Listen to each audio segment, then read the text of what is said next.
Good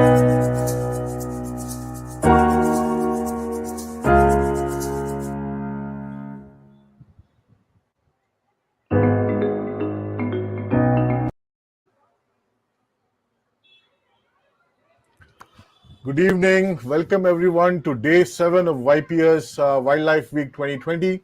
Today is the last day for this year's Wildlife Week celebrations. And before we get into the main program, as usual, we have a couple of housekeeping announcements to make. First is our membership. To become a YPS member, all you have to do is go on to ypsbengaluru.com or through our Facebook, Instagram, Twitter, or YouTube channels. You can do that as well. And also, in addition, you can scan the QR code that you see on the right of your screen and become a member. It takes about 90 seconds to become a member. So I urge you, for those of you who are here who would like to be a part of us, to go ahead and join us in becoming a member. The second point is over the past week and through the last 3 to 4 months, we have had a series of shows and sessions of people talking about their photographic skills, giving us tips and techniques. So we would like to hear from you. We would want to know what you feel, and feedback from you helps us in improving and also trying to see what kind of new programs can we put together for your benefit as well. So you can help us by giving us your feedback directly on our number, that is +91 9513 977 257. Basically, it stands for 9513 YPS Bangalore.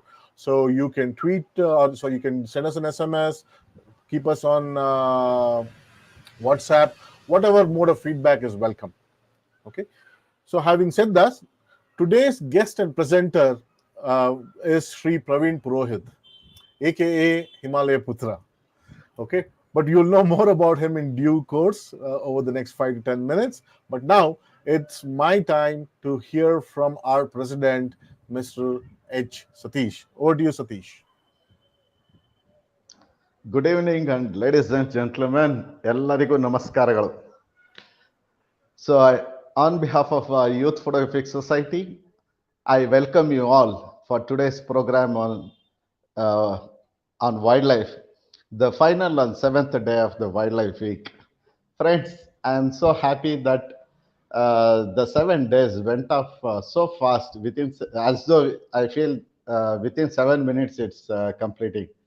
So friends, today we have a fantastic program. The finale will be extravaganza.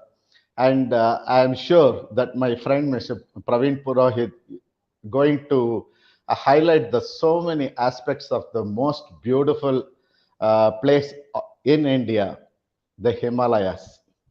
So friends, today on the 7th day of Wildlife Week, as usual, I am going to dedicate this particular webinar to none other than one of the senior most wildlife photographer and a politician, Sri M.Y. Ghorpade. Sri M.Y. Ghorpade sir was FRPS and MFIP. You can read about him here, more about his achievements in the field of photography. And he was the only person in India, being a politician, he was so much involved in wildlife photography, the conservation and protection of wildlife. Probably many of you may not be knowing him because I have interacted with him many times along with Sri T.N. Perumal. I know some of the facts about Sri M.Y. Ghorpade. He owns, now he is no more with us. Late Ghorpade was the owner of Sandur Mines Iron Ores Private Limited. And actually, he had the very best Hasselblad camera to shoot wildlife. In fact, none of us even could even dream of having SLR. So during that time, he had all lenses for Hasselblad, and he was the person who was instrumental in bringing up Daroji Wildlife Sanctuary, Daroji Sloth Bear Wildlife Sanctuary near Hampi. So Sri M.Y. Gorpade, he has also written a beautiful book on sunlight and shadows. In fact, if you want to learn the art of black and white photography, and particularly in wildlife, I think you must own it and then read it. Then you can learn better and better ways of how to produce black and white in wildlife. And not only that, Sri T.N.A. Perumal was printing large images for Sri M.Y. Gorpade. In fact, as large as 5 feet by 6 feet or 5 feet by 8 feet, like that. Huge black and white prints he used to make for Sri M.Y. Gorpade. So that's it for today's dedication. So, friends, today I am very happy that my good friend from North India, from Uttarakhand, Sri Praveen Purohit is with us. Praveen Purohit, he is totally a different person compared to any of the wildlife photographers. Most of the wildlife photographers, they go to wildlife sanctuaries in gypsies or in other mode of transport and shoot animals and birds and all. But as I know him personally, he goes on trekking in Himalayas, shoots the wildlife and bird life in Himalayas, the upper altitude of Himalayas. Probably none of us can reach those heights and be patient waiting the whole day to shoot animals and birds. Not only this, he has also has got fantastic images of wildlife landscapes. So, friends, just like you, I am also very eager to see the collection of Mr. Praveen Purohit. And to know more about him, I request our Srinath to introduce him and do the services. Thank you, and over to Mr. Srinath. Thank you, Satish. Today I will make sure that I unmute my microphone before I start. Okay, all good things must come to an end. So at the end of YPS Wildlife Week 2020, we want to end this with a bang. One of the most important parts of today's presentation is Praveen's title of today's presentation. It's 4 P's of photography.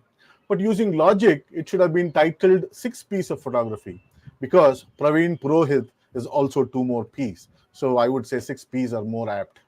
Praveen is probably the most passionate wildlife photographer. See, there you go again. Praveen, passionate photographer, probably more P's are coming that we have amongst us today.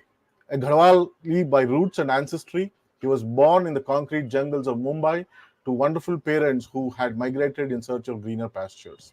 In his formative years, his yearly respite from the busy and scheduled life in Mumbai was the month-long vacations that the family took to their hometown in the hills of Uttarakhand. These trips strengthened his love for the mountains, valleys, slopes, and rivers. Along with that, the life that sustained within them. Each year was a new experience for young Praveen, and the anticipation to head back home was so strong that he looked forward to his summer holidays with bated breath. But as always, life has a way of taking you on a different path. Praveen went along with the time tested rigmarole of school, college, for a degree in electronics and communications in engineering, and then the gravy train for all engineers, corporate jobs in an MNC. But in 2011, he visited Amritsar with his point and shoot camera, and that opened up the possibilities of photography to Praveen. Back in Mumbai, he purchased his first DSLR and started taking pictures. He was taking pictures, but he was not making images. The aha moment or the light bulb moment came in 2012 when Praveen attended a 8-week course organized by DCP Expeditions. Watching Caesar Sengupta, Yashpal Rathod, Amit Rane, and others, and learning from them helped him turn this journey into a 2-year stint at DCP as a team lead for expeditions and photo walks. In those days, his shoes were worn out doing macro and nature photography in and around Mumbai. I don't know if you guys know, but you'll be surprised to know what you can find in Bhandup, Belapur, Chinchoti, Amboli, etc. Praveen then took a momentous decision to pack his bags and move to Uttarakhand. and answered the call of the Himalayas, where, as he puts it, the Himalayas are my temple. Back home in Uttarakhand, he embarked on a journey to unravel the Himalayan layers and experience pure wildlife. Praveen adopts all modes of transportation, but predominantly treks to the remotest areas of the Himalayas, stays in villages, temples, and tents, and studiously photographs the beauty of each of the spots he is trying to capture in his camera. He also showcases its flora, fauna, its culture, and its surroundings. Incidentally, while talking to him, I learned during one of the recent treks in 2019, he was a witness as well as a subject for a lightning strike which was within 5 to 6 feet of him when he was waist deep in snow while trying to do his photography. Praveen's photographs are a sight to behold, as you will see in his presentation. His carefully crafted images of the Himalayan monal, the yellow-throated marten, the cheer pheasant, and the Himalayan thar in their natural environment showcases his attention to detail. This love for photography has netted him obviously lots of awards, accolades, and publications by the bushel. Notable among them are from Nature's Best Photography, Nature in Focus, Better Photography, etc. He is also a proud awardee by the state of Uttarakhand and is published regularly in various media by its Department of Tourism. Today, Praveen is experimenting with making images of common species in their natural habitat and environment. Trading in the tele and the long lenses for a wide angle lens, he is planning to document the tiger of the Himalayas, the black and brown bears, and the elusive snow leopard of Uttarakhand. The past 6 months have been challenging for him with what we all are going through to travel and photograph. But he has been mastering the nuances of logging, and you can see for yourself his mastery of moving images, which are as good as his still images. I would ask you and urge you to check out his YouTube channel. As far as plans for the immediate future, a detailed vlog of Kedarnath, 4 to 5 long trips to areas still not explored, and lots of location searching. Being a judoka, his love for kids and helping young minds and bodies has been another passion of his. Their enthusiasm, willingness to explore, and curious minds have influenced Praveen to help raise funds for a local school building, along with donating his time as a teacher too. Praveen does conduct photography workshop and expeditions exclusively in the Uttarakhand Himalayas. You can find him on all the social media platforms. So it gives me great pleasure to introduce to all the viewers Shri Praveen Purohit, wildlife photographers. And oh, by the way, don't forget to pick your jaw off the floor once you have seen Praveen's images. Over to you, Praveen. Thank you, sir, for this beautiful poetic introduction. And I'm really honored. First of all, I would like to thank YPS and Srinath, sir, for giving me this opportunity to present my work to such a huge community of great photographers. And I'm really grateful for that. So I'm really thankful to every one of you for this opportunity. And I will start my presentation. Just hold. You're welcome, Praveen, and take your time, no hurries. Yeah.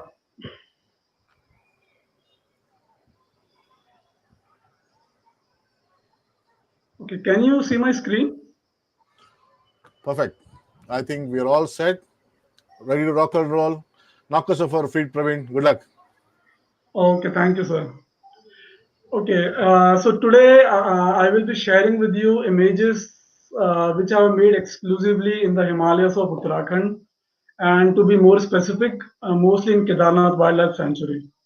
So all the images that I share today are basically stories and my experiences while capturing those images. I will share. It will mostly be like my experiences in the field. Sometimes some planning aspects, some photography aspects, but mostly it's about stories and my experiences, which I experienced when capturing those images. So I would like to start my presentation with my first. The topic of my presentation is the four P's of photography. So obviously, it's planning, patience, perspective, and persistence. So I'll be covering each topic, and to put it correctly, every image that I show you has an aspect of each and every one of them. So you can just pick whatever aspect you find most suitable. And I have categorized into like planning and patience is together, perspective is uh, a different topic altogether, and persistence is another topic. But not to forget, all this is irrelevant without the major P, that is passion. And but I think if one has passion and a real love for what he or she is doing, I think all these four P's just fall into place naturally. So I would start with my first patience and planning. So let's start with patience and planning. So the thing is, I showed in the Himalayas. The thing is, Himalayas are very huge, and I'm pretty sure most of you must have been to the Himalayas in some way or other. So Himalayas are really huge, and compared to the area, the wildlife which we experience there is actually it's like very fragmentally distributed in every corner of the Himalayas. So there is wildlife here, definitely it is there, but since the area is so huge that sighting them it's almost impossible. Forget shooting them. Sighting them becomes a major challenge because first of all, over generations, fortunately it is quite less now, but over generations, the wildlife here has been hunted almost to extinction. Some of the species because of which they are very cautious, and if they see a human being like from a kilometer away, they will just disappear into the forest. So sighting the Himalayan wildlife here is the biggest challenge. Mostly mammals, birds are still okay, but sighting a mammal and shooting a mammal becomes very challenging. So that is where I think patience and planning. I think patience is the most important uh, uh, patience is the most important thing that a photographer has to have here. And the Himalayas have tested me since I came here in the year 2014. Himalayas have really tested my patience and to make these shots. So let's start with the first image. So this image is of, I'm pretty sure all of you know, this image is of a Himalayan monal.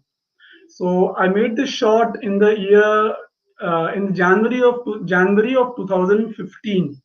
I came in 2014, and as every photographer, I wanted a shot of the Himalayan monal. Because Himalayan monal is the probably the most people say that it is the most majestic bird of the Himalayas. Beautiful colors, vibrant colors. So I wanted to shoot a Himalayan monal. But since I was very new, I did not know where to shoot it. So I remember I started in the month of December of 2014. So starting in the month of December of 2014, I started to visit places. I visited, it was winters, and monarchs are normally found in like alpine pastures where the tree line ends above that. But when in winters, when the snow falls, they come down to forests. So I visited Urugam Valley. If you know Urugam Valley, it's a place near Badrinath. It's a place near Joshimath. So I visited Urugam Valley. I stayed there for 10 days. I remember every day I used to go to this forest path, which was like 2 to 3 kilometers away from the village I used to stay in. And I used to go every single day. And I remember seeing a Himalayan monal for the first time on the third or fourth day. It saw me from like 500 meters away, and it was away in a flash. But I saw the vibrant colors and I was like mesmerized. I was like, this bird is amazing and I need to capture this. I was like hooked on. I was like, I need to capture this bird. I don't know how, but I'll do it. So for the next 5 or 6 days, I used to go there continuously, and I did see them, no doubt. But the thing is, they were so scared of me. They were so shy of me that I could never get close enough to them to capture them. So I was like, okay, this is not working. I spent 10 days here. Then over the next 20 days, I went to 2 or 3 different locations in Uttarakhand trying to capture this Himalayan monal. But for a month, I just kept on trying. Nothing happened. And I was like, is it even possible to capture this Himalayan monal? But then, the aspect of planning comes here. So I have a habit of reading photography, about images, about techniques, about various thought process of the different photographers. So that time, Dhritiman Mukherjee visited Kedarnath Wildlife Sanctuary. He visited Chopta actually, and I saw article which he had written about it, and I was like, probably I will go to Chopta and get this shot. So I went to Chopta, but before Chopta, I remember I went to Devariya Tal, because Devariya Tal is a, if you know, it's a very beautiful small lake tucked in the Himalayas, very beautiful and provides amazing views of the Himalayas. So I went there and I was staying in a camp. I remember it was early morning, and I was like, okay, I'll just take a trek in the forest. So I took my camera. I was trekking in the forest, and I'd hardly gone like 300, 400 meters. And suddenly, out of nowhere, I had no idea that monarchs could also be found in Devariya Tal. But later, I came to know that when it snows, they come down to even to Devariya Tal. So I saw this huge flock, not a huge, it was like three or four individuals, mostly male and one female. Suddenly, few flew from a tree, and three of them just disappeared into the forest below. But this single guy, it just came on, sat on this tree exactly in front of me. And I was like shocked for a moment. I was like, what is this? Uh, I did not take a second or a moment to just aim my camera and frame this shot. And I was amazed because this was the first image I made of the Himalayan monal, and I was amazed at the beautiful setting I got this shot in. The light coming from the golden light coming from the left, and the perfect perch this monal selected to start to sit on. I made this shot. I took some, I think, 6 or 7 shots. That time I was using a 550D, and I made this shot in just as quickly as it had come in 3 or 4 seconds. It was gone. But this was my first shot of the Himalayan monal. But the experience of capturing this shot, that I mean, the 1 month I put on to get to this location, this was just totally unexpected. It just happened in like this, and I was amazed. And this is till this point of time my most favorite frame of this majestic bird. I've shot it later many times, but this is the frame which for me is like the frame. So I'll go to the next image. So this next image is of as you all know, this is an Himalayan black bear. So now the thing is, if you have been to Uttarakhand, or if you have been to the forest in Himalayas, mostly in Uttarakhand, Himalayan black bears are first of all very elusive. Second, they are very shy. At the same time, they're very aggressive. So ever since I came here, I heard stories of. In fact, when I was a kid, I used to hear stories of how Himalayan black bears were like notoriously aggressive, and there are stories. I heard multiple stories of people being attacked by Himalayan black bear. So this is one species that for me is like even higher than a leopard. I'm like, I need a Himalayan black bear. It doesn't matter if I don't get a leopard, but Himalayan black bear to chahiye mujhe. So from the first day, I had this thought. But believe me, it took me 4 years. Yeah, this shot was taken in 2018. So it took me at least 3.5 years to even sight a Himalayan black bear. And there is also an interesting story about this. So what happened is this was shot above Joshimath. It's a small village. So I have a friend who stays in that village, and this was again shot in January of 2018, I guess. Yeah. So I visited his village, and I explored the valley beyond his villages for birds. I was shooting birds and some sambars, no, not sambars, barking deers. And then when I was there for 2 or 3 days, I came back to his home, and he was like, he calls me brother. So he was like, Bhaiya, there is a place near our village where a Himalayan black bear is coming literally every single day. And I was like shocked. I was like, Himalayan black bear, aisa kaise dikh jayega? It was like, it is not possible. But he's like, Bhaiya, it is coming every single day. It is coming in the morning, and you should go and shoot it. Now the thing is, मैं जितना भी excited रहूं about a Himalayan black bear, but a Himalayan black bear is a Himalayan black bear, and it has to be respected, because if suddenly, unfortunately, if a person comes in contact, very close proximity with a Himalayan black bear, suddenly the Himalayan black bear will take not even a second to tear you apart. So I was like, how to shoot this? So he told me, "Subah subah aa raha ho." So what I did is, I had to figure out a way to shoot this Himalayan black bear in a way that I was not harmed, and of course I should not be disturbing this animal. So what I did is, suppose tomorrow morning I had a plan to shoot this Himalayan black bear. So one evening earlier, I went to this location. So I went to this location 2 or 3 kilometers away from my friend's house. I went to this location and I recceed this location for like at least an hour. I studied every possible angle that I could approach this Himalayan black bear without getting killed. And I studied the location. And then when I became sure that it is possible for me to shoot this Himalayan black bear without coming too close to it, then I decided, okay, then I will probably come tomorrow morning and I'll shoot it. I remember when I told this to my brother, his family, and the villagers, they were like, "Why do you want to commit suicide?" I was like, I have planned this, and I think I can be at a safe distance and get this shot. Of course, there is always a probability of random things happening in nature, and nobody controls that. But I had a fair idea of I could probably control this thing. So early morning, this is in winter. So winters, mein ujala happens around 7 o'clock, 7 o'clock, 7:30 in the morning. So I left my home around 6:30 and or before 6:30. And when I reached this place, it was still dark. But since I had recceived this location a day before, I knew exactly where to sit. There was a small patch where this guy was coming. So I was like, okay, इस patch में आ रहा है तो probability है कि इतने area में it can come in. Then I took on a rock which I had recceived yesterday last evening. I sat on that rock and I waited for him I just lay on the rock and waited for him to come. As the basically this is in a valley. You can see it looks like there's a mountain in the background. But the thing is, the mountains are very steep like this, so it was in shadow.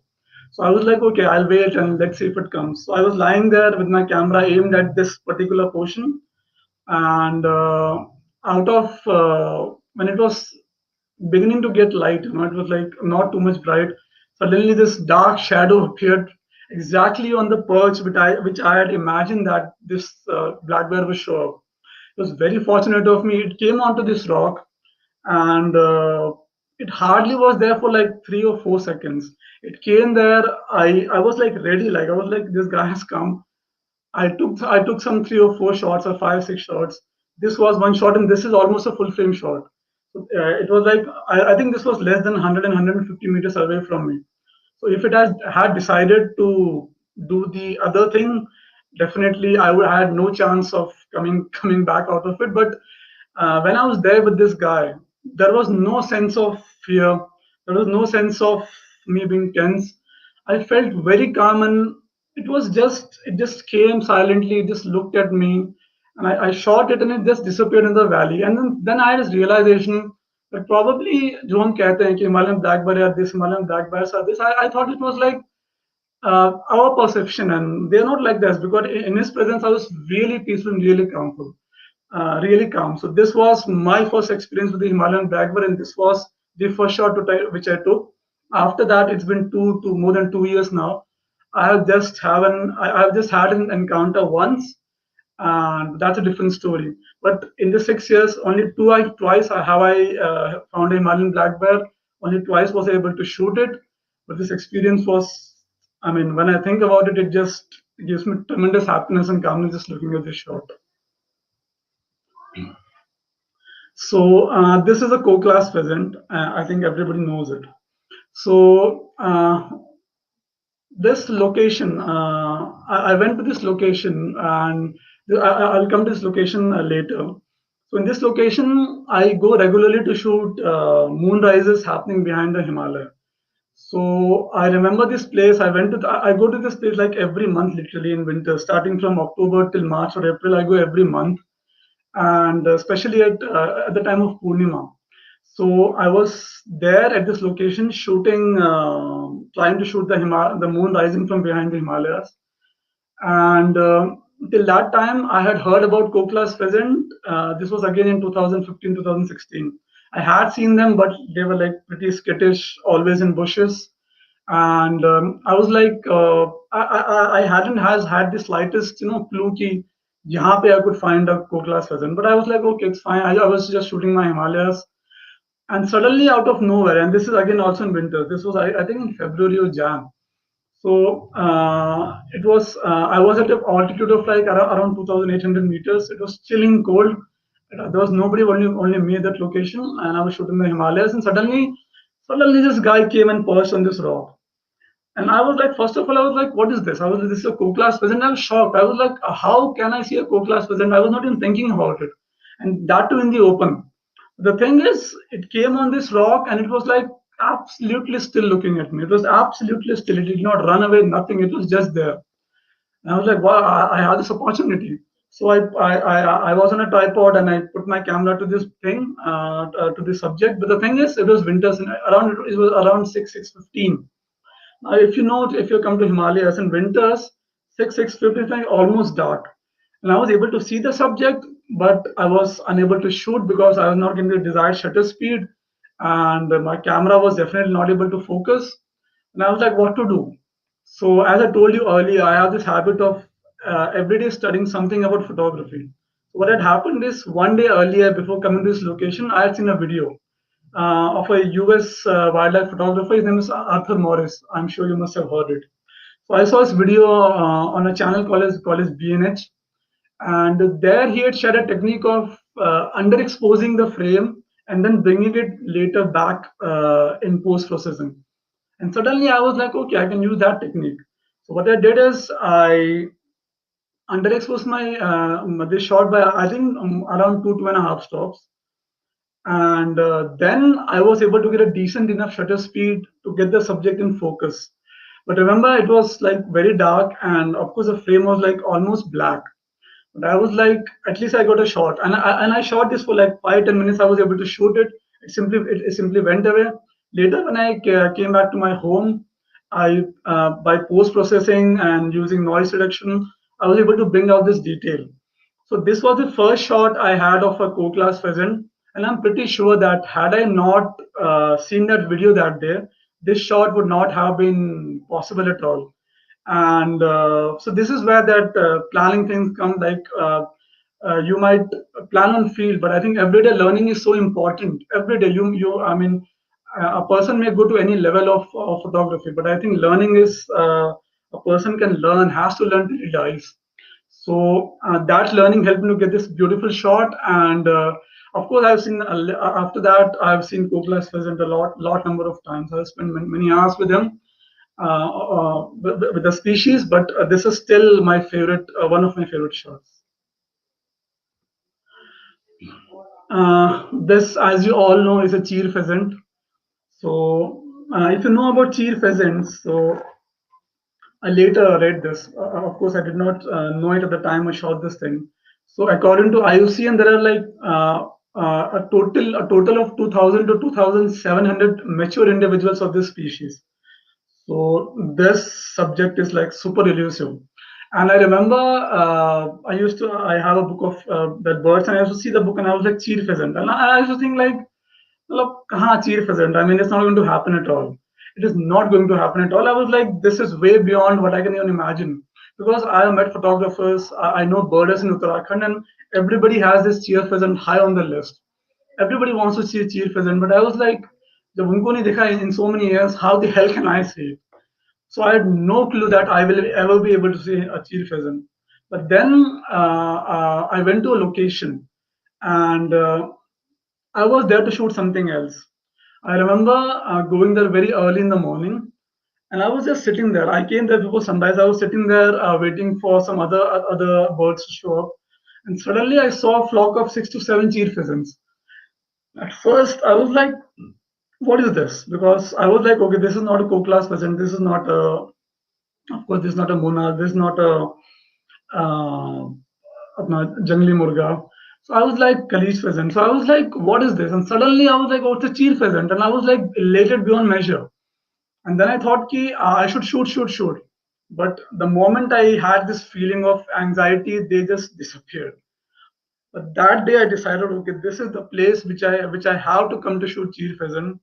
And this happened 2.5 years back. And from that day, I make it a point to go to this location. Like every month, I go at least. I spend 4 to 5 days at this location, except in rains. I spend 4 to 5 days in this location, and I have spent. I'm very fortunate. I've spent so much time with this cheer pheasant because Fortunately, this location is so secluded that nobody goes there. Not even the villagers go there. Only I am there.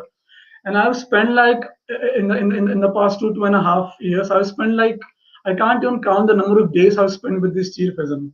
What I realized with this cheer pheasant is they're very skittish, highly skittish, but if you're alone, first of all, and if you go with a sense of if you're very relaxed, if you're like बहुत excited okay shot करना है, तो they just sense it and then disappear. But if you just go with a sense of just being with them, they just stay there.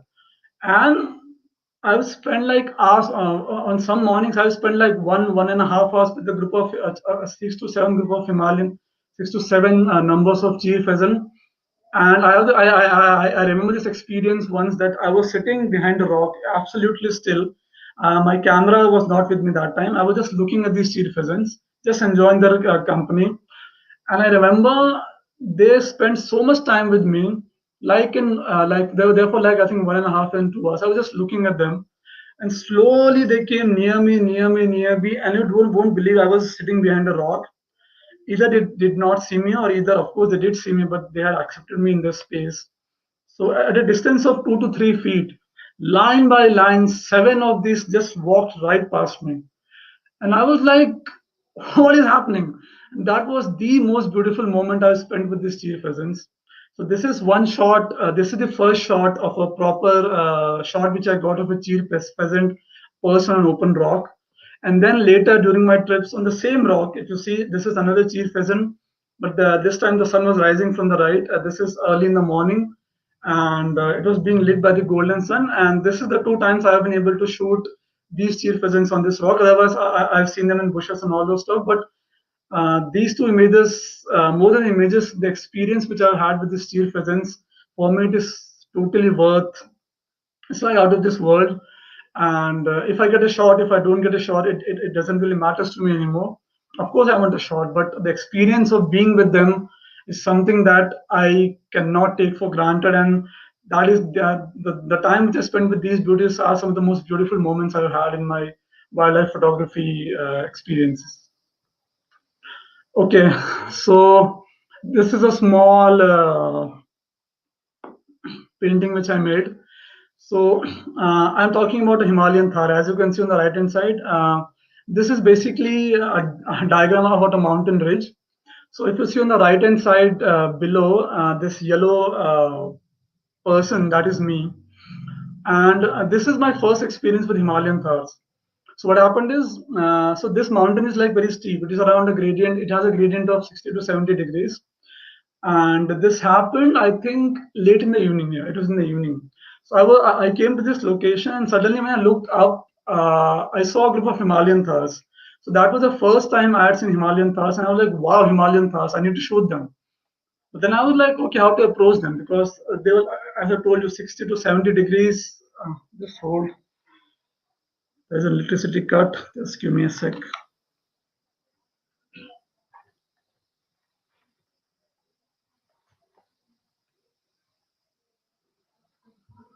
Can you see me?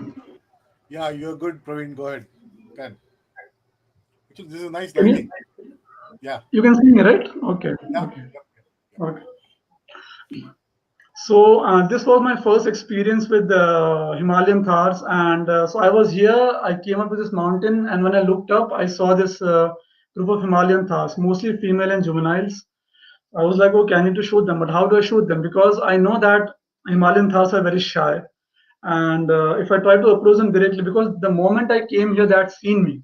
I was like, if I try to approach them directly, they will just run away, and it is impossible to follow a Himalayan Thars on a mountain ridge. So I was like, what to do? So I thought, okay, let me plan something. So what I did is, I noticed this. If you see, there is a black line which is called as the ridge. So what I thought is, what I'll do is instead of approaching them directly, I'll probably go to the left, take the ridge, make the ridge as a, you know what, like a height sort of height, and then approach them and come to the eye level. So I zigzagged up this slope very slowly, and when I was approaching the star, so I was like, my peripheral vision was on the Himalayan Thars. They were looking at me continuously. They were feeding, but they were also looking at me very continuously, very alert. So I was looking at them through my peripheral vision. I was in the path. I was like, I don't care if you if you are there, if you're not there. I was just walking along this path, and the moment I came to this ridge, I was like, I scampered up the ridge. I was like, okay, I need to, because they can't see me anymore. I just scampered up the ridge. And then I came to the end of this ridge. And when I peeped beyond the ridge, they were just like at eye level of me. And there were many, like 20 or 30. It was a group of, I guess, 20 or 30. I don't exactly remember. I was like, okay, I'm eye level. So when they saw me peep over, they were like startled, but they did not run away. So I then very slowly put on my camera and fired a number of shots. And so some of these shots are this is one shot. So this guy was little to my down, and this is actually a juvenile male. This next shot, this is also a group of the two of them which were like eye level at me. And as you can see, this shot was taken in monsoons, because in monsoons, if you look at the grass, the alpine grass, it is green, and you can even see the yellow flowers in the background. So it was just, I think it was July, and the grass was lush green, and these were some of the most beautiful images I took. And this one was my favorite. They just huddled together. They made a circle like this, and I was like, wow! I was like amazed at this. And I don't know if you have approached Himalayan Thars, but Himalayan Thars have an alarm call of a whistle, like a small whistle-like thing. And if so basically the whole group will be just grazing, and there will be one individual who will have the responsibility of like alerting the group, and he's super alert, always eyes on the prize, and in this case me. So the moment he senses that someone is way beyond the comfort zone, he will just give a small whistle, and then all of them just scamper away. So I did spend a lot of time with them, and I just left them grazing, and then I came back. But this was one of the most beautiful experiences, and one of the most beautiful images I've made of the Himalayan Thars till now. And this was a group of female and juveniles, all of them. Okay, so this is a snow partridge.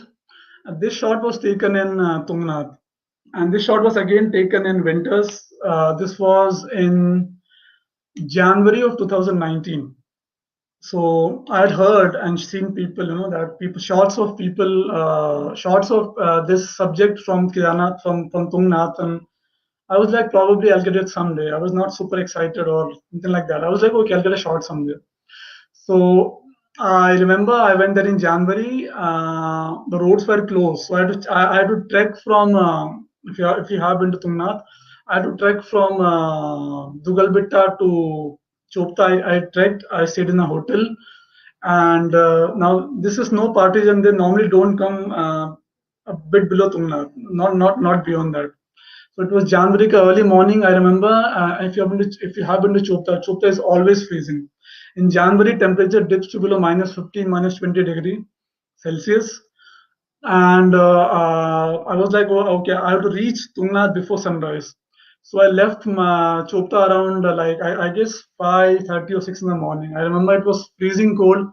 And the challenging, interesting thing about shooting in the Himalayas is it is not the challenge that you have to go outside. The first challenge, that is getting out of the, suppose you are at a place which is very cold and you are inside that rajai or quilt. Getting out of that quilt is the greatest challenge I ever faced. But it's like hota hi nahi. It is like, come on, just forget it, just stay inside and sleep, man. So once I came out, I trekked from Chopta to Tungnath. It was freezing. The snow was like it was like glass, and I was slipping all the way. I reached Tungnath around before sunrise. I was there. Freezing cold it was, and but the thing is, I was a single person there. Not a single soul was there that morning. I went there. I shot the temple. I made some landscapes, and then when I came forward toward Chandrashila, I heard this call, and I did not know what this call was. But then I was like, let me go and see. So I came and I saw this group of a flock of snow partridges, and there were at least 10, 15 of them. And while I was shooting my landscape, they were just around me, like 10 feet, 15 feet. They were just there looking at me, but they were like feeding looking like on the patches of grass between snow. They were like feeding. I was like, wow, these guys are not shy. I shot some landscapes, then I put on my telephoto lens, and they were there with me, I guess, for 15-20 minutes. I shot a number of shots, and I always when I earlier used to dream of think of snow parties, I was like, okay, snow parties, snow mein dikhna chahiye. And this morning I was able to make a number of shots. So this was one shot. This is another shot. As you can see in the background, there are one, two, three other individuals. They're very close to me. This is almost a full frame shot. Not scared at all. I think because I was alone, that's why. And yeah, so that was it for this snow partridge. Uh, this is a group of Himalayan Thars, and these are all are sub-adult male. So Himalayan Thars, when they are juvenile and females have a flock together, and as soon as they become sub-adult, the males they have a different flock, and then they always stay different from the separate from the juveniles and females, unless at the time of rut when they come for mating, and then they again go their separate ways. So this was all. These are all sub-adult males. This was taken in June this year. So this image also is a story. So what happened is I went with my friend there. It was lockdown, but by June I think we were because the number of cases were less here. We were allowed to travel to places. So I took a bike and we went to this place. This was again shot in near Tungnath, not exactly Tungnath, but some regions beyond it. So I was here with my friend, and as you can see in the background, the thing is, it may look wide, but the thing is, it is a steep valley beyond that. It's like a steep drop. Beyond this rock, it's a steep drop down, at least like a hundred and 1,500 meters. Very steep drop. It's a steep valley beyond this. But it was cloudy, so we saw this group from a long distance. And but in my mind, I was like, okay, how to approach this group, because these guys, I knew that, see, the females and juveniles are still they will still allow you to come to a reasonably fair close distance to them, but males, they are like very shy and they just disappear at the sight they see a human. And I was like, how to approach them. So what I did is I told you it was cloudy, right? The thing is, clouds were coming and going. So it was like clouds were coming, suddenly disappearing, then again coming and disappearing. So my friend suggested, why don't we use the cover of clouds to approach them? And I was like, wow, that's a good idea. So what we did is we were like at least a kilometer away from them when we see them. And when I say kilometer, it's like the aerial distance. We saw them from a kilometer away, and we were like, okay, we have to approach them in a way that they don't spook them. So what we did is every time there was a cloud cover, we just used to scamper along the Bugyal, run towards them, and as soon as we saw the weather was clearing, we just used to sit in the grass. And this grass here looks very small. This grass is like at least below. It's like above thigh and below the waist. So I was like, okay, we were like, so what we used to do is, as soon as the cloud used to come, we used to scamper towards them, and then as soon as the cloud covered, we used to just sit in the grass and just disappear. Of course, they had seen us. There is no doubt they had seen us, but since we were moving when there was a cloud cover, they were like they were sort of beginning to accept us. So the initial 600, 700 meters, 800 meters was pretty easy because we were still far away from them. The challenge was the last 200 to 300 or 300 to 400 meters, how to approach them. Because the closer you go, the more alert they became. So we were like, okay, then what? Then it came to that in the later 100, 200 meters, we literally could not stand up because they would just disappear. So we lay down on the Bugyalka grass, and we literally used to just be on our bellies or sometimes on our back and just crawl towards them, taking the cover cloud, just moving towards them. Then when the cloud cover clears, then stopping. And we did this like for at least 200, 300 meters. And this was, I think this was taken, I don't exactly know the distance, but I think this was taken from a distance of, I think, around 100 or 100 or 200 meters, or less than that. I'm not exactly sure. But then using this technique, using the cloud as a cover, we approach them, and then I was able to get this close to them. So they were curious, they were alert when we came so close to them that this shot is taken from, I think, less than a distance of 100 or 150 feet. So they were curious, they were alert. But since we had approached them so slowly, they eventually accepted us. And later बाद में ऐसा हो गया था कि they knew we were there, we were talking, we were chit chatting, we were shooting, and they did not care at all, they were just there. And this the guy which you see on the top, the guy who's urinating, so this guy in this herd was the, you can see, the gatekeeper. So this guy was the one alerting the whole group about us. And whenever we used to whistle, they used to get alert. Then we used to settle down. Then he used to they used to get relaxed. Then we used to approach them. And this happened over a period of 1.5 2 hours. We were able to approach them, and we spent like 15 20 minutes with them. Eventually, they one by one they just disappeared into the valley below. But this experience of shooting for the first time, males, sub-adult males of Himalayan Thars, was an amazing experience. And yeah, I wanted to share this with you. So this is a black bulbul, as you might know, and this flower is a semalka flower. So this is a very common bird, and you can see it like almost everywhere at higher altitudes, no, even at lower altitudes in winters. So even this image and the series of images after this, they have a story. So I went to my Bua's place. So I went to my Bua's village, and uh, I normally go to her place during February end, because stays at a lower altitude and spring comes a bit early there. So I went in February end, and I was staying from her home. I used to recce the jungle every single day. And one day when I was wrecking the jungle, like at least 1 kilometer or something from my home, I saw this Semalka tree. So this Semalka tree was growing on us. This is like a mountain slope. So the Semal tree was growing like this, and exactly at the eye level of this tree was a field. I went there and I saw this field, and if I sit like this facing the tree, so to my left hand side back was east. So in my mind, I was like, what if I come to this location early in the morning? And because Semal Flowers Pe, I know the birds come to feed. I was like, what if I come to this location, sit on this location, and probably I could get an opportunity to make some shots. So the next morning, I came early. I sat on this location. I came before sunrise, when the sun was just coming. It was just beginning to get light. I sat on this location. I sat for 1 or 2 hours, I guess. Eventually, the birds came. Then I got this shot of this black bulbul on the semal flower. Then this chestnut-bellied Nathachka male. This male came on the same tree, same on a different flower. I got this shot, and later this Himalayan bulbul, as you can see, it has a breeding plumage. It came, and again I was able to make a shot of a different kind of warblers also on this Semalka tree. So the thing is, these are average shots, not very great shot. But the thing for me is I was able to plan this shoot in advance, not just go and randomly shoot a subject. I planned this. I sat on this on that field 1 or 2 hours, absolutely worth it. And I was able to make the shots for me, which are like personally very satisfying. So this was that. Uh,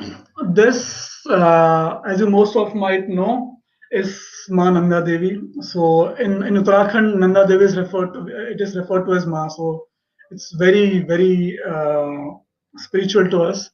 So I always had this idea that I should make a beautiful portrait of Nanda Devi in golden light. So I mean, since like 2014, yeah. So since 2014, I had this idea, but for whatever reasons, I was not able to get this a proper shot of this. Just Mananda Devi. So what I did is in the year 2018, the same time when I shot the Himalayan black bear, I also came to this location. This is taken from Oli.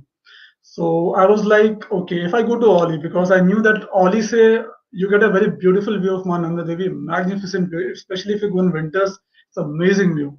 So I was like, okay, if I'm near Joshimath, I could go to Oli and take a shot, and that would be amazing. The thing is, since it was winters, so because of snowfall, the road from Joshimath to Oli had closed. And I was there, but I was like, no, I have to get this shot. I have to get this shot. This shot cannot wait. So what I did is, I remember this. It was 2 or 3 o'clock in the afternoon. What I did is I thought I would trek to this location. I would trek to Oli. Gadi to ho nahi rahi, so I would trek to this location. So sorry. So what I did is I started trekking from Oli, from Joshimath to Oli. And the thing is, if you have been to between Joshimath and Oli, there's very dense forest, and that forest is home to Himalayan black bears actually. And the thing is, in Joshimath especially, they are very notoriously famous for attacking people. I mean, the incidents are there in more in Joshimath. So I was like, okay, I have to go to the forest, but I still went. I reached Oli, and then I made this shot. And I was like, okay, this looks beautiful. But then I was like, this is a shot which everybody else is making. How do I make this shot in a different? How do I take this shot in a different way? So what I did is, and so this was taken on my 50 lens, 50 f1.8 lens. So I was like, okay, this is good, but I need to make it better. So what I did is I changed my lens. I have a 10 to 18 ultra wide lens. So I changed my lens from 50 and put on my 10 to 18 lens.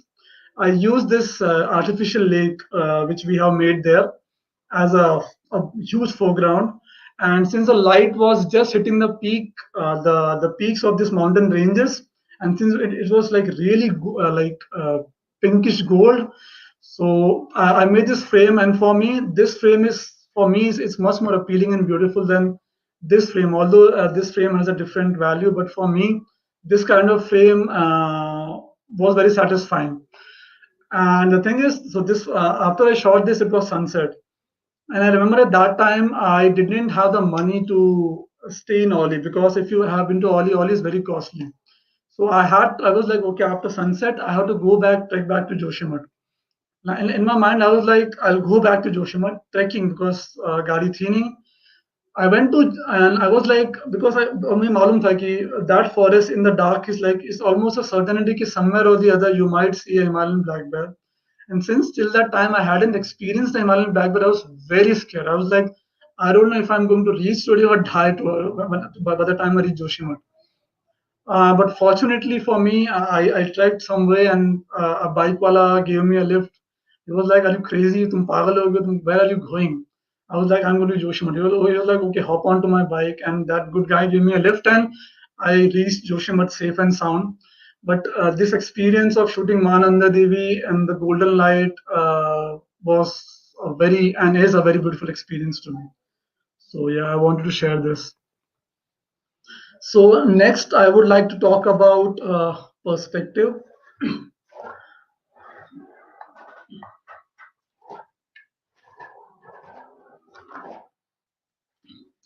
So when I talk about perspective, perspective is mostly like I think, as you all might agree to, we all are different individuals, and everybody has a way of seeing things that is different from any other person on this earth. So everybody is unique on this earth, and the way one person thinks and the way one person sees things is totally different from how another person sees.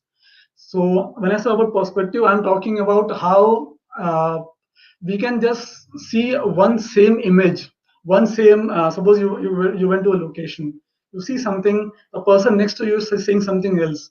So in my humble opinion, perspective, having an individual perspective on how you shoot, whatever you shoot, is imperative if one really wants to grow, not just as a photographer, but as a human being, like, being original and being true to what one really wants to do. So when I talk about perspective, I'm talking about how I see the world from a perspective which is, I think it is just mine, because every individual have a different perspective. So I share some images of that. So this is a yellow-throated martin, as you all know. So yellow-throated martins uh, shy होते हैं, but if you look at this shot, it might look like a good portrait, but it is just like that, a portrait. And I'm sure, pretty sure, there are thousands, if not hundreds of thousands of images of yellow-throated martin portraits many people might have taken. So this is good to start with, but then when I talk about perspectives, like, how do I show this subject to a different in a different way? So this is another shot of the same subject. This is again a yellow-throated martin. This is just a portrait, and this shot is like a habitat of a yellow-throated martin. Now the shot is is very deliberate, was very deliberately planned by me. So what happened is there is a temple called as Kartik Swami Temple in Uttarakhand. Okay, so the thing is, and I've heard this from the pujari there. The thing is, yellow-throated martins have been coming to this uh, temple because the thing is, people come and offer offerings to this temple, mostly sweets and sometimes rice and all those stuff. So people give their offering to this temple, and the pujari says me for at least 2 to 3 generations, I mean human generations, yellow-throated martins have always come to this temple just to feed on the prasad. So the thing is, they are quite used to humans there. Of course, humans बहुत कम जाते हैं, but still, whatever humans they come, they might be shared. But the moment humans go away, they are just there. So I remember I was sitting on the temple alone, just just sitting there enjoying the view, and two of these yellow Mathura martins came to the temple. I was sitting outside, they were inside, and they began to eat. And I was like, they knew I was here, but they were just doing their thing. I was sitting there, sitting there, sitting there. And then eventually they just went out of the temple and went back to started to go back to the forest. Now I had a 400 lens and I also had a 50 lens at that time. So I was like, if I put on my 400 lens, वही shot बनेगा जो पहले बना था. So what to do? What different to do? So what I did is I put on my 50 lens. I was like, okay, let me try to make a habitat of this. So behind the temple, there's this ridge which goes, and when the ridge goes, at the end of it, there is this, you can see this rocks, and beyond that is a steep drop. So I was like, if one of these guys can go there, stand on this perch, I would be able to get a very nice habitat shot. So instead of putting my 400 lens, I just put on my 50 lens very deliberately, and I waited, and one of them disappeared down the ridge. But this guy went along the ridge, and then for some moments, I think it was some seconds, I don't remember how much seconds, it began to like run from from the rock to the left, from rock to the right. It did 2 or 3 rounds, and for a brief moment, it came on this rock. I took 3 or 4 shots, and then it disappeared. But for me, this shot is way much better than this habitat shot, and this is how this is where I would like to put this, like this is my perspective. Similarly, everybody or everyone every individual has a different perspective, and I'm pretty sure a guy next to me could have portrayed this in a totally different way. So talking about perspective, this is another image. This is again Yellow Martin, same location, but this is instead of a 50 lens or a telephoto lens, this is a wide angle shot. So this was fired using a remote trigger, and so I knew that is पत्थर पे ये martins आते हैं because I've spent so much time at this location. So every time when I still go there, I put my camera to this rock. Every morning, evening, it's my like religious schedule to do that. I do that every morning and every evening, and this Martin came, and for me, this is totally different from this shot. So this shot has a different kind of impact for me, and for this shot, it was like shot in the evening. In the background, you can see the Himalayan ranges from Nanda Devi in the right to Hathi and Gudi Peak in the left. And for me, this gives a very different perspective and different type of shot to what normally I would shoot with a telephoto lens. So this is still one of my favorite shot of the Silver Martin up to this date. So this is a Himalayan monal, and a very average shot of Himalayan monal. I mean, I'm pretty sure. I mean, there are like a gazillion images of Himalayan monal on the internet, or people have it, which are like 1,000 times better than this shot. So it is okay when I was starting to make a portrait, but then eventually I thought, okay, what next to do, and how do I display this in a different way? So, but look at this shot. This is again a Himalayan monal, and you don't have to see the colors for it to know that it is a Himalayan monal. So this shot was again taken in Kedarnath Wildlife Sanctuary and in Tungnath. So the thing is, whenever I'm shooting monal, I don't shoot monarchs in Chopta because Chopta, when they come to the road, I like to portray them in their habitat in the bugyals. When I say bugyals, above the tree lines. So that is where I really want to portray the Himalayan monarchs. And whenever I go to shoot Himalayan monarchs, these are the locations I scout and shoot in. Very rarely do I shoot on the roads. I normally don't do that. So I remember at this place, I was with a friend of mine, and we were scout. This was early in the morning. This was, I think, October, yeah, 2 years back, 1 year back. So I was here with my friend, and we were just scouting the location for monals. And uh, suddenly, this is a male. This male just came on this rock, and if had I seen this Mona like 3 years back on this rock, I would never have taken this shot. But then suddenly I was like, wow, this looks like a very different perch. So I had my 400 lens. I just aimed at it. I took two or three different shots, and then the way it had come simply disappeared back. It just came, was there for a few moments, and just disappeared again to the ridge below. So for me, this is one of the most beautiful shots I've taken of the Himalayan monarch, and this is way better than the other shot which I took. Uh, this is another shot of a Himalayan monarch. This was again taken in June this year. Again in Tungnath. Near Tungnath, somewhere on the ridges beyond Tungnath. So when I was here, I saw this Himalayan monal and it was going up this slope. So I had my 400 mounted. I was like, Praveen, again same shot lega tu. So what I did is I put on my 24 to 105 lens. I have that lens. So I was like, okay, let me try to do something different here. So what I did is I put on my 24 to 105 lens, and then I began to approach this as closely as I could without disturbing it and trying to make a habitat shot. So I was able to come to quite a fair distance. 105 is not a great focal length if you know the Himalayan habitats. But I was able to approach this and I made this shot. And for me, this shot is like far more better, and it offers a habitat view of where this Himalayan monarchs live in this majestic landscape. So for me, this shot of Himalayan monarch is way better than a portrait which I might make like on any given day.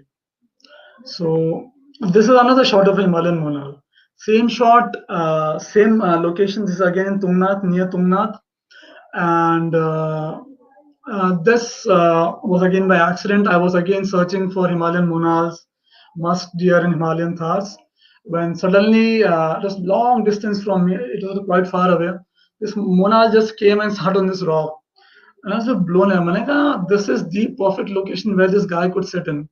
Perched on this top of this rock, the vibrant colors are just like they're just iridescent colors, and it is like in stark contrast to the color, the dull color in the background and the yellow in the grass. And I was like, this is an amazing frame. And this guy was there for like I don't know how many minutes. I took some shots. I look at it. I took some shots, and so this is basically again a different perspective of what a Himalayan monal would look like from a normal perspective. This is a blue whistling thrush. So blue whistling thrush is quite commonly found in the Himalayas. Very common, in fact, you can see it everywhere. But I was like, okay, but sitting on that rock, this is the same rock on which I got the yellow-throated martin.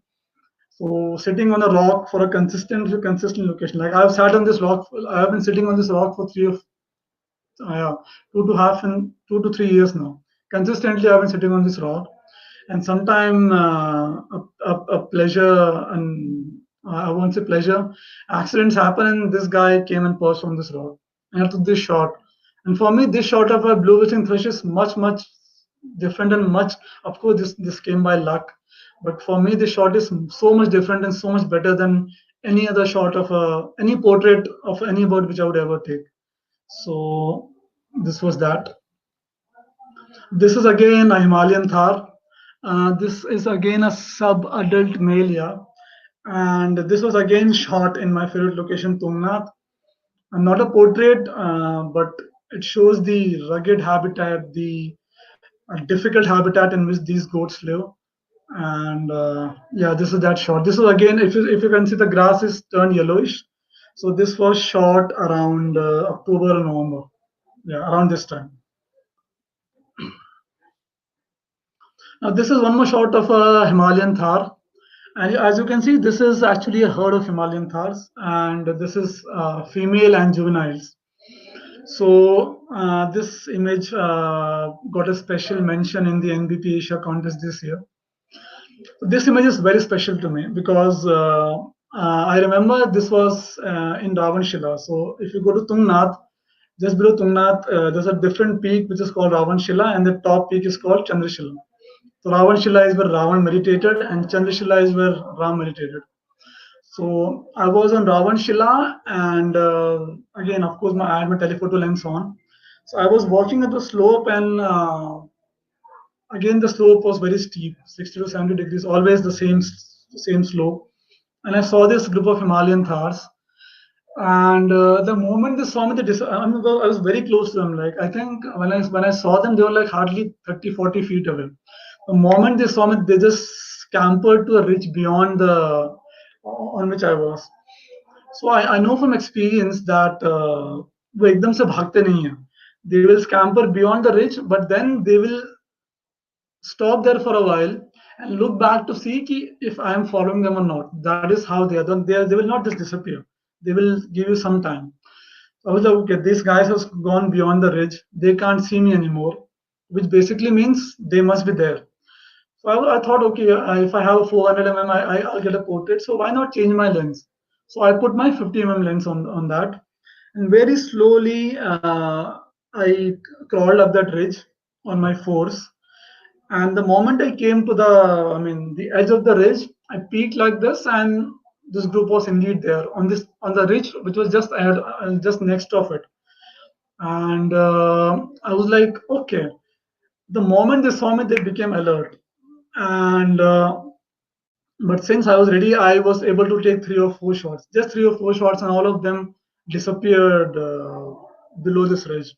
Hardly a matter of less than 4 to 5 seconds, 3 or 4 seconds. But I got this one shot on which this guy, as you can see, is standing on the rock.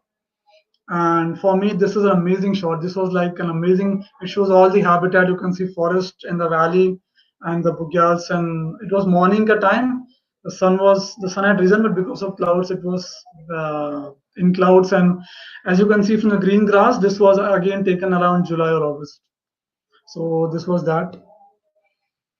This is a golden bush robin ka male, and golden bush robins are actually they are altitudinal migrants. So winters may they come down to lower altitudes. When I say lower altitudes, not not they will not migrate to long distances. Like I stay at a place which is at 1500 meters. So in winters I can see golden bush robins at this altitude, but in summers they they breed at the edge of the alpine pasture and where the forest end. So they breed at around 3000 meters and beyond that. So I had seen images of golden bush robin, lots of them, but mostly portraits. And of course, I had this dream, sapna, कि मुझे भी एक portrait shot चाहिए. But then this is again of Tungnath. So I went to Tungnath, and this is, as you can see from the flowers, this is in July. So I went there, and one day I was just trekking in the morning. की बात है, around 7, 8 o'clock in the morning. I was trekking along the Bugyal, and suddenly I saw this golden bush robin, male and female both. They were like going to and forth. I think they were feeding there because they had like insects on in their beak, and they were feeding the chicks, I guess. So they were there, and I was like, okay, let me make a shot of this. So I was there with them. They were coming and going. I spent some time with them. Of course, they are very skittish, so I was not really able to go very close to them. But then when this guy came and sat on this, and I was like, okay, this makes for a beautiful habitat shot. I could just crop this image and present it to you as a portrait of a golden bush robin. That is not what I wanted to do. I wanted to showcase the habitat kaisa hai. So instead of cropping it, this is almost again almost a full frame shot. I approached it, I took this shot, and for me, this shot is better again than a portrait because it shows the habitat. So this was that. Okay, so this image is of a common peacock. Common peacock is also a state butterfly of Uttarakhand. Very beautiful butterfly, as you can see. And I took this shot, and this shot was taken when I was on my way to Rudranath. So I took this shot, and it looks beautiful. The butterfly is beautiful, but then there are, I'm pretty sure like everybody has taken a shot like this. Whoever has seen this guy. So I was like, how do I present not this guy, but probably how would I shoot a butterfly in a different habitat? So the next time I encountered a habitat whom I could shoot, I made this frame. So this is an male of a Indian Red Admiral, and the moment I saw this on this flower, I was like, okay, I'm not going to make again a portrait of this shot. So what I did is instead I again put on my 10 to 18 lens, and this guy and a female they just kept on coming and going and coming and going to this flower, and I was there standing just next to the flower. This shot was taken like hardly 6 inches away from the. I was hardly standing 6 inches away from this flower, and this habitat shot shows the. If you can see, there's faintly there are clouds and then there are Himalayas in the background. So this was one habitat shot which I took, and personally for me, this is much better than any portrait. This is a Himalayan vulture, as you can see. This was again taken in Kedarnath Wildlife Sanctuary. The left one, I think, is a full-fledged male, and the right one, I think, is not yet a full-fledged male. I'm not exactly sure, but the left one is definitely a full-fledged male. So I took this shot, and this looks beautiful. But then, for me, Himalayan vultures. When I think about Himalayan vultures, I always imagine them as seeing flying high in the Himalayas. And day one से जब से मैंने इनके बारे में सोचा है it's like if I knew to show the Himalayan vulture, I need to show the habitat as well. So this shot might look good, but then I would prefer this kind of shot. So this is, as you can see on the left hand side of the frame, this is again a Himalayan vulture, and this looks like almost an adult. So for me, this frame shows the vast Himalayan habitat in which these vultures glide. This was taken in winters, as you can see, because the snow have it's quite down. So this was taken in winters, and for me, on the right hand side, the peak which you see, that is Chaukhamba, and on the left, the peak is in cloud, but that is Mandanika peak. So for me, this shot shows the vast habitat in which a Himalayan vulture actually lives. So this was one shot of a Himalayan vulture which I personally like. And again, this is one more shot of a Himalayan vulture. This is not. This is, I think, not in a juvenile, but somewhere between juvenile and becoming a full-fledged adult. This was taken from Chandrashila early in the morning. They were just gliding above our head for some time. The peak in the background is Janukut, and Janukut is a peak which is 6,800 meters high. So this shot again for me shows the habitat, the vast habitat in which this Himalayan vultures actually live. So this is again one shot which I personally love. And with this, I come to persistence. With this, I come to persistence. Just hold on for a sec. Praveen, you can have a swig of water, Praveen. Yeah, I'll do that. Yeah.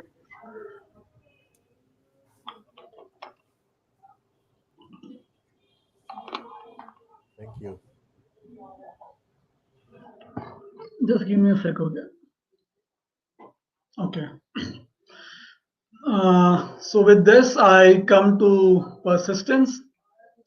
I think being persistent is one quality that is, I won't say important. I think it is imperative if anybody wants to succeed in any genre, not only photography, I think in life. And when it comes to Himalayas, photographing wildlife in Himalayas, I think it is tested, and it is tested thoroughly. The Himalayas will literally test every ounce of patience and persistence one has. So I will share some images of those. So this is a shot, as I had mentioned earlier. I shoot moonrise happening behind the Himalayas, basically on Purnimas. So I remember I went with my friend one day to a location. I had a group of 3 or 4 people, and we were shooting the landscape. We were shooting some birds, I guess. And suddenly my friend pointed, "Ki just look, Praveen, the moon is rising from behind the Himalayas." So the moment I saw this sight, and you should see when the moon rises from behind the Himalayas, it is a sight to behold. I mean, I don't have words. Literally, a person will cry when he sees a moon rising from behind the Himalayas. It is so beautiful. The moment I saw it, I was like, "What the hell is this?" I put on my camera. I took some number of shots, but this was just a fluke. But then I was like, okay, if this has happened today, probably this happens every day. I don't know. So then I started, when I went back, I started to read about how the moon works, how the moon cycle is, how it rises, to where it rises.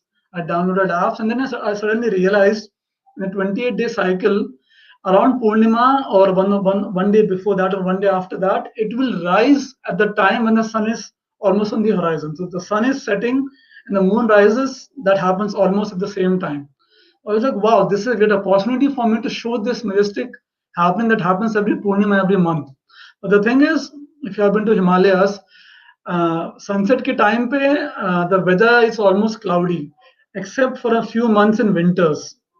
So, and that too, it's very skeptical because it might happen, it might not happen. So basically, I have an opportunity of 3 to 4 months. That is basically 3 to 4 evenings I have of in a whole year to get this shoot. But then I thought, okay, I'll do this every consistently now, and persistently and consistently every Purnima I go to locations which will provide me a vantage view of the Himalaya with moon to the behind, with moon rising to my back. So I started going to locations. And at the same location, this is another shot I got. This is again the peak to the right is Dronagiri, and the peak here is Trishuli. So this was one more shot which I experienced. Like I've been going here for 3 or 4 years now, and I hardly have like 5 to 6 shots of moonrise happening behind the Himalayas. But since I have been persistently going to these locations time and time and time again, I was able to capture this for me. This is an amazing shot. This is like a miracle. This is which unfolded right in front of my eyes. So this is one shot in that series, and this shot. So this shot was taken in this March. This location is quite remote. I had to take like 15, 16 kilometers to this location with a sleeping bag and tent and food and all those stuff. This was taken this March, so I started to explore new locations from where I could shoot different moonrises happening.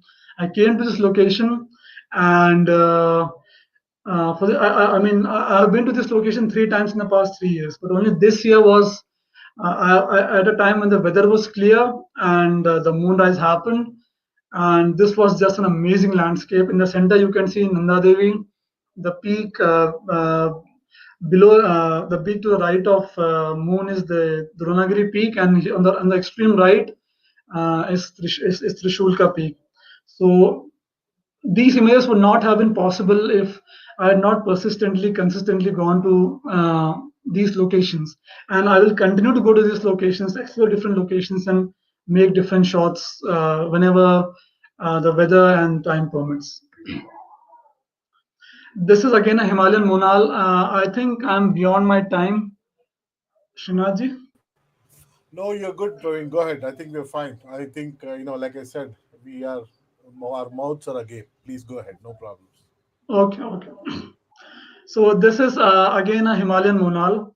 Now this shot is very special to me because this shot took me 2 years to get this shot in this frame, and I'll explain how.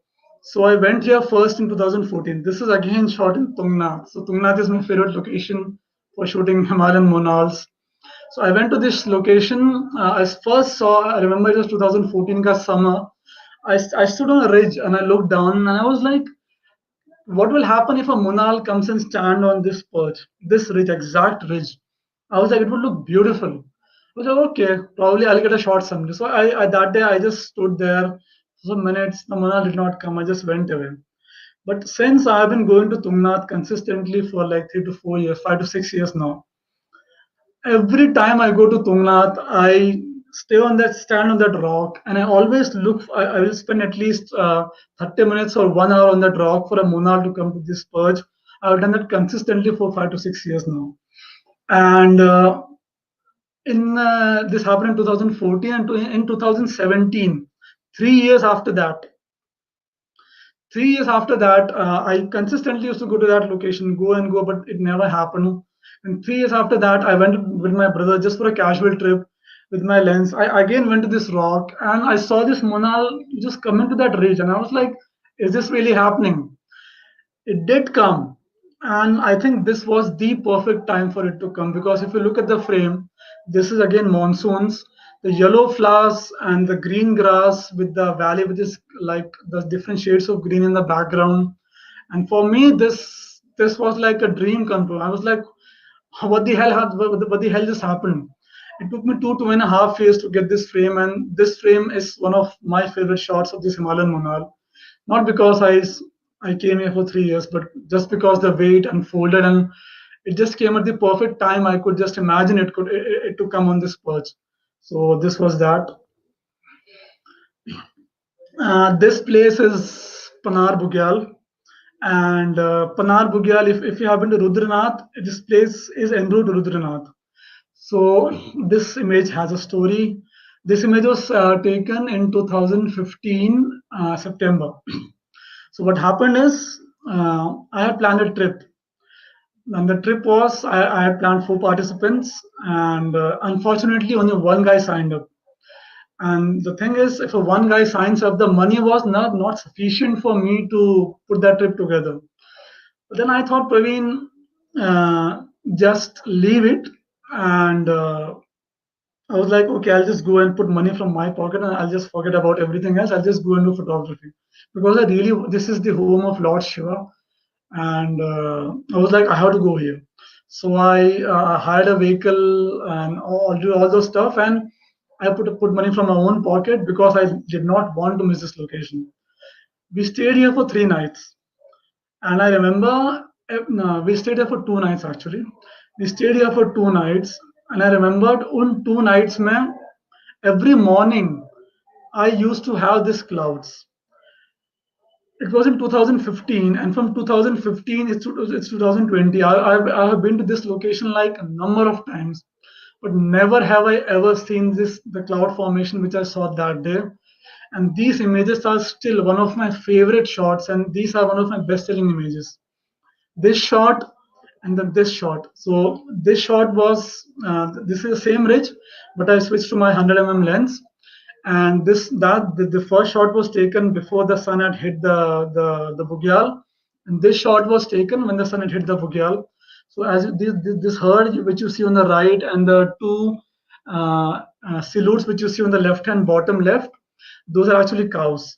So when I looked at this frame, this was like the most amazing frame, and I shot multiple landscapes after that.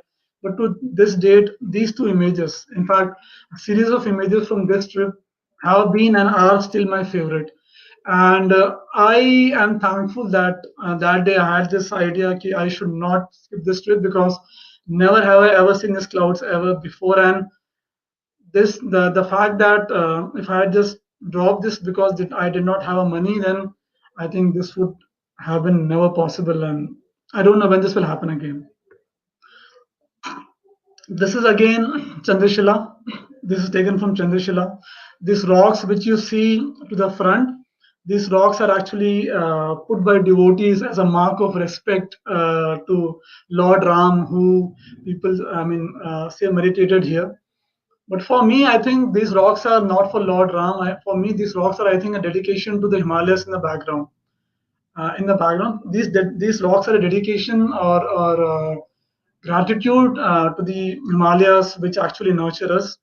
So I have been to Chandrashila a number of times. People say कि Chandrashila जाके आ गया, मैं एक बार जाके आ गया, 2 बार जाके आ गया. People say to me that I have been there multiple times. What's the fun? But for me, I think if you really want to get a feel of any location, if you really want to get proper images out of any location, I think once you go to location once and you think it is good, or even if it is not good, I think you have to go there consistently, persistently till, I think, eternity, till the time one is capable of going. And every time I've seen that every morning is different, every evening is different, every sunset is different, every sunrise is different. This was one evening sunset. I took this image again on a 50 lens. One of my most beautiful landscapes from Chandrashila. It has sold like several times. And I don't think if this would have been possible if I was like Chandrashila, though it's done. Why should I go again? So for me, going to location again and again, persistently and consistently, is the funda. And I can explore new locations, but then the old location should be explored multiple times for one to make some beautiful shots of that location. This is a co-class pheasant ka male, and this is a wide angle shot. Now, getting a wide angle shot of a co-class pheasant is like mind blowing. Co-class pheasant are shy. They don't come. They're not even seen. And this is the same rock on which I shoot yellow-throated martins. This was again a pleasant surprise. This was shot on my 24 to 105 lens or at 20 and 25, 24 mm. And I was, as I told you, I've been sitting on this rock consistently for 2 to 3 years now. Every evening when I go there, morning, evening, I'll sit on this rock. I mostly sit for yellow-throated martins. But this guy and a female, they came here. I mean, and in the past 2.5 years, this was like the first or second time these guys came to this rock, and I was blown away. I was like, how are these guys coming here? And they came, and this was one shot which I made of a habitat shot of a co-class pheasant. It was like this guy is hardly like 6 feet away, 6 inches away from my camera. And the moment I saw this image, I was like, wow, this is like, I was like so overwhelmed with gratitude that I just can't describe in words. So a wide angle shot of a co-class pheasant, this is probably the best shot I think, ever make. Uh, I don't know. This is a brown goral. So this is another location. So I keep on exploring new locations, and I went to this location first time in October of 2000 last year. Very remote location. I would trek like it is like 15 kilometers trek from my home where I stay. Steep uphill climb, and then I reach this location. Shepherds stay here. I stay with the shepherds whenever I go here. So when I went there, and I was at the shepherd's hut, and some distance from me, there are these brown goras just grazing on the pastures, and I was like, "What the hell?" They're like very shy. Normally, they're very. I've seen them. They're very shy, and they just run away. But they were like just grazing on the pastures, some 100 feet away, and I was like blown away. I took a number of shots, but then I was like, okay, I need to come back again. So again, I went back in summers. I went, then again I went back in rains. I went, and again I went back. I came from this trip like 2 3 days back. So this image was made went in the month of rains. This image was made 3 or 4 days back. They come and the thing is there are salt licks here. So shepherds they have a huge flock of like sheep and goats, and they feed salt to them. So these guys have mammals. I don't know why. This ungulates especially. They will do anything to lick salts. I don't know how it happens to them. So they come here every morning, every evening, and this was shot in like broad daylight, around 1 o'clock, 2 o'clock in the afternoon. They were just there licking the salts and just playing around all day long. And I spent like in this trip, it was like 2 to 3 days. I was just with them. So I made this image, and this was a different image which I made in monsoon.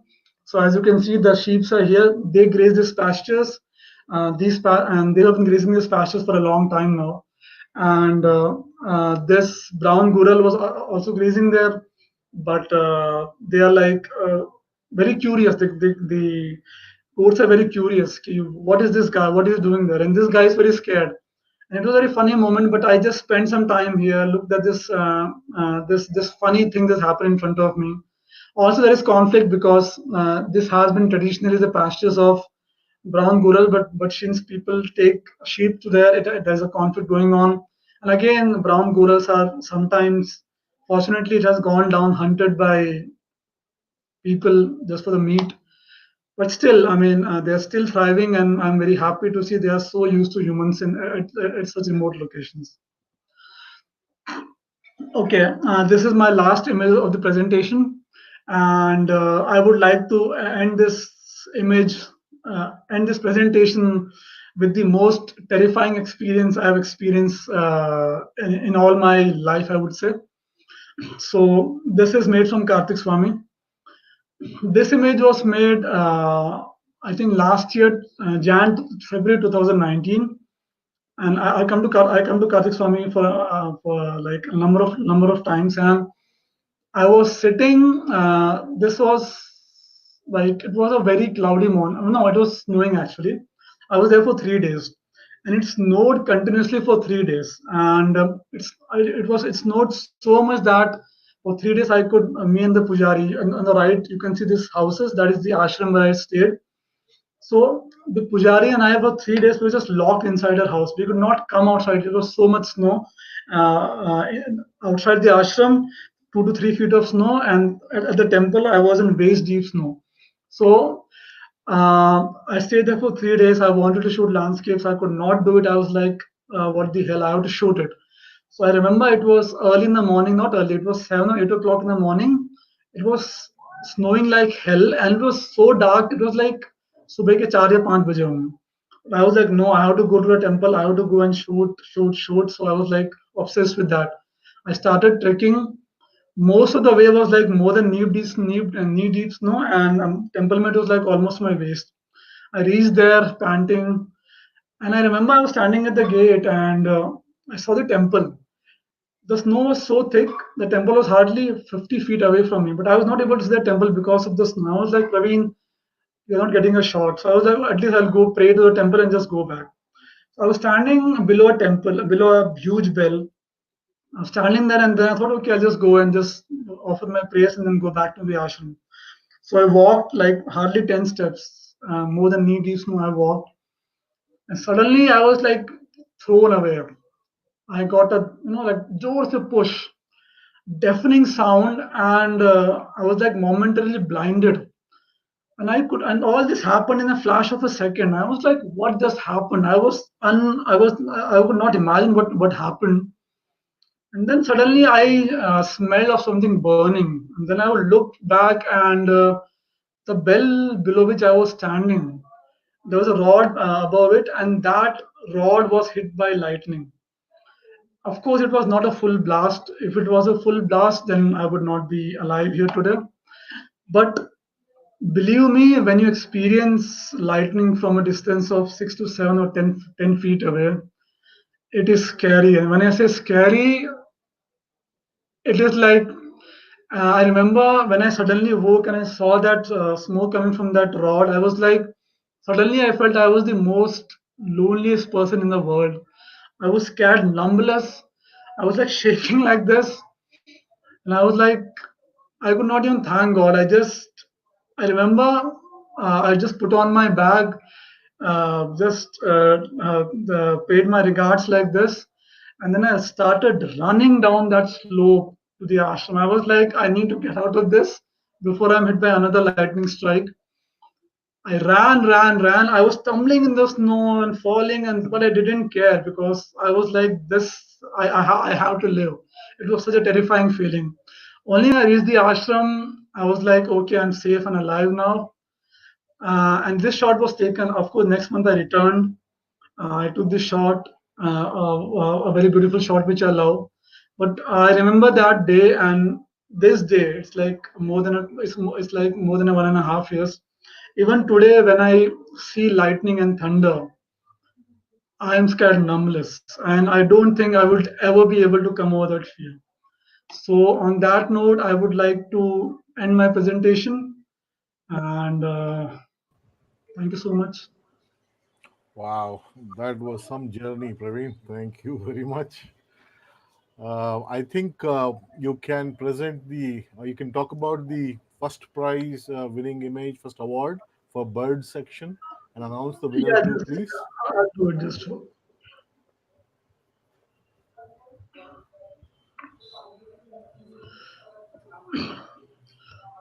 Okay,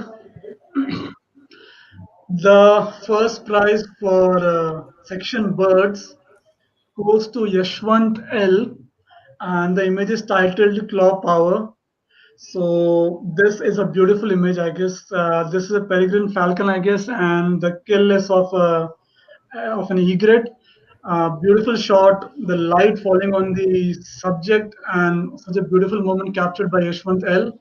And Yashwant, I would like to congratulate you for this beautiful image, and wish you take many more such images. And this is an absolutely wonderful image. Congratulations, Yashwant.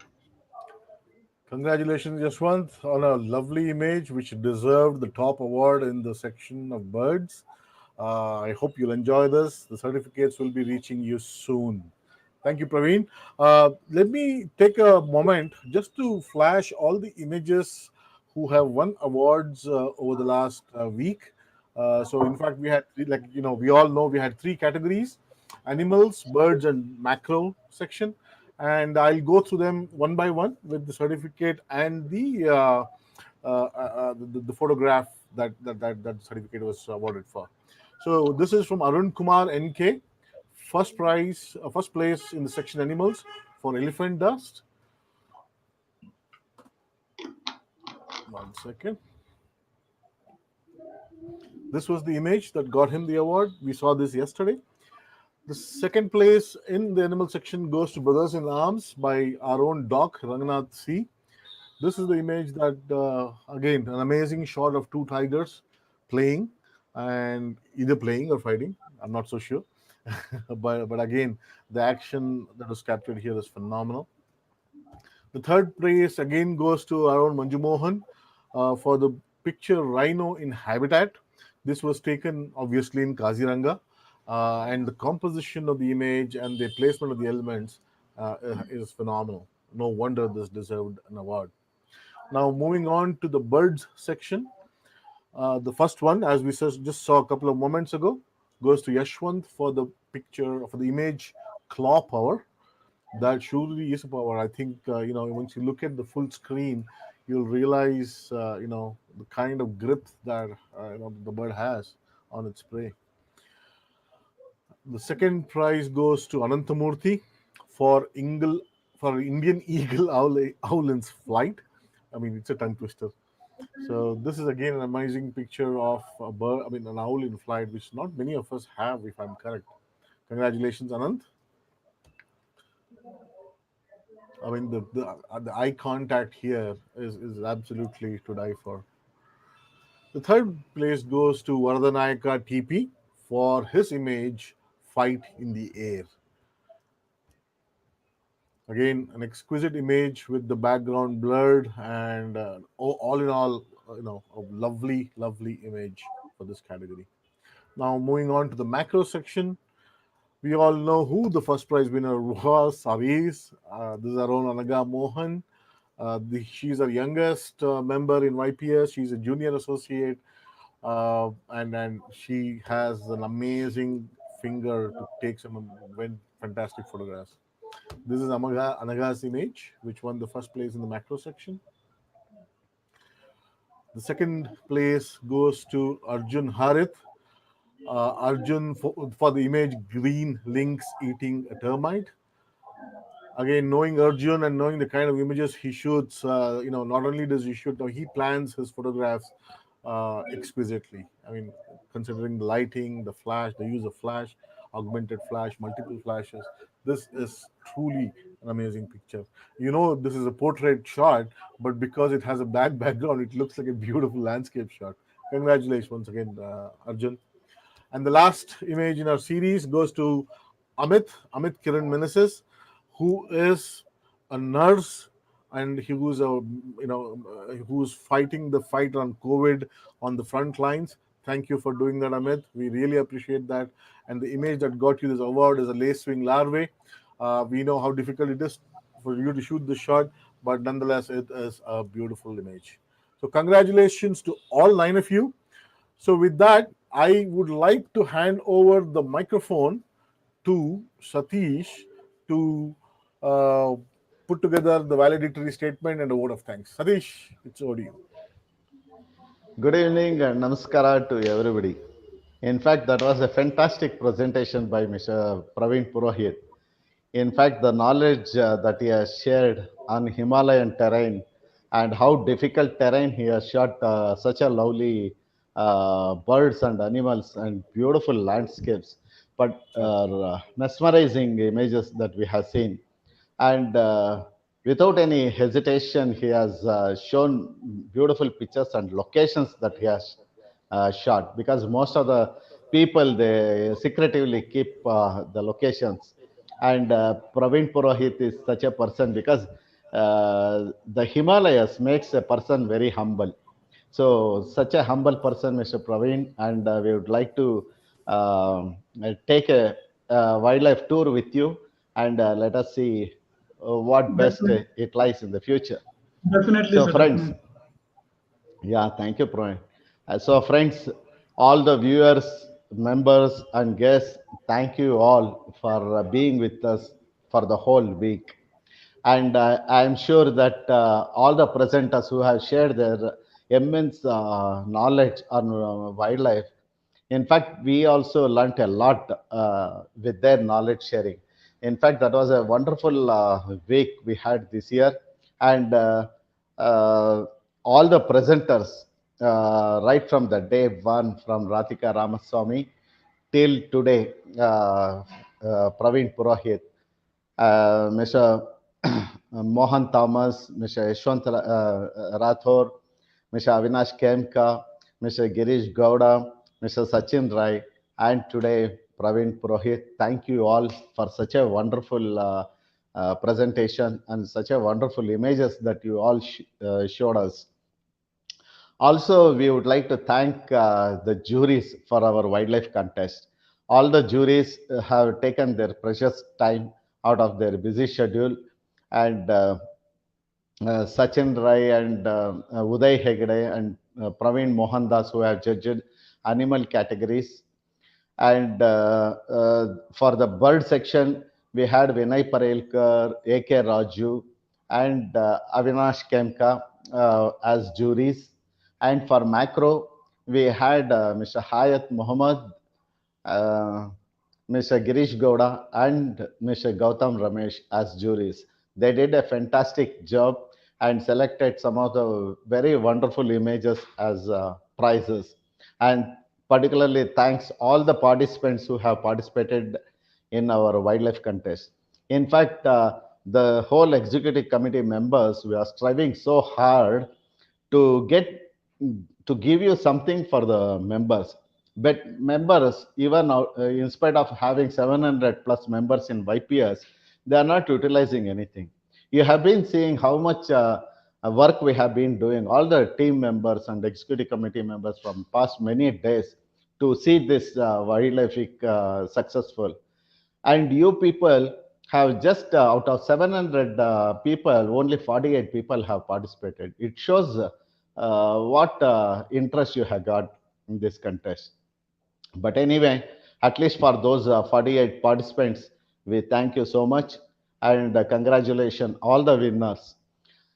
Now, I would like to thank our executive committee members for supporting this Wildlife Week and supporting the wildlife contest, and all the wildlife committee members, team, Wildlife Week team, who have supported so much and worked the whole month just for 1 week. So I would like to thank Anita Mysore, Chetan Rao Mane, Girish Mayachari, Hardik Shah, Madhusudan Srinivasan, Madhu Kakade, K.S. Manju Mohan, Murali Santanam, Mr. Nandan Hegde, Prema Kakade, Raj Simha, Rakshit Reddy, Srinath Narayan, and Uday Hegde, and yours faithfully, H. Satish. I was part of the team, but the whole work was done by these lovely people, lovely wildlife lovers. They did all the job. So thanks a lot, the team. You are rocking. Fantastic workflow and fantastic webinars and excellent work by the team. Thank you so much. And I also thank all the backhand supporting team in the webinar. And for those people who have helped us directly or indirectly, thank you so much. And for the Wildlife Week, next time, next year, we will meet. But before that, we will be having a lot of webinars on so many other genres of photography and also other subjects on photography. But the Wildlife Week will be next year. So thank you so much, and over to you, Srinath. Thank you, Satish. That was very well put. Yeah, this is definitely a team effort without any questions. Absolutely. In In fact, closing, yeah, I would please. like to say one thing. In Yeah, fact, please. from the executive committee, I told that I'll take up this job of organizing this wildlife week. And then all the executive committee members, they become very busy with their works, and also some of the very serious works that they have been doing for YPS. But I Right. was wondering with whom I could team up and do this. But thank God I got Mr. Srinath, the real team leader, and he did. He said immediately, "I am there, Satish. I will do it, and I will support you." And along with him, I got all the beautiful people supporting this wildlife week. Thanks to you, and hats off to you for your patience and for your workflow. Thanks to you, Oh, Srinath. thank you, sir. It's not me. It is not a one-man show at all. Never is, never Of will course, be. of course. Without all the people with the names that you called out. Yeah, this is fun. It was fun. What started as a small seed kind of grew into a Absolutely. huge tree. This is the fun part of the whole exercise. Thank you, Satish. Thank you for Yeah. those words. Much appreciated. So, friends, in closing, we've had a memorable week. Uh, we tried a different approach this time just to showcase this entire wildlife experience. And wildlife week, just saying wildlife week and celebration does not cut it in the grand scheme of things. It's not only about celebrations. We also have to kind of think about what do we do when we are ensuring that we spend a bit more time and a bit more light towards conservation, raise awareness, and definitely in our case, being a photographic club and interested in photography, how do you document these things? It is not always satisfying. Just like how you saw Praveen show us his tenacity to look for a unique perspective. We also have to look at things which makes us a little bit different. I don't, going in a jeep, being driven around and taking a photograph. Yeah, it has its thrills, but the point is when you do it on your own, when you spend walking for 16 kilometers, then the fruits that you gain by taking that image is going to be phenomenal.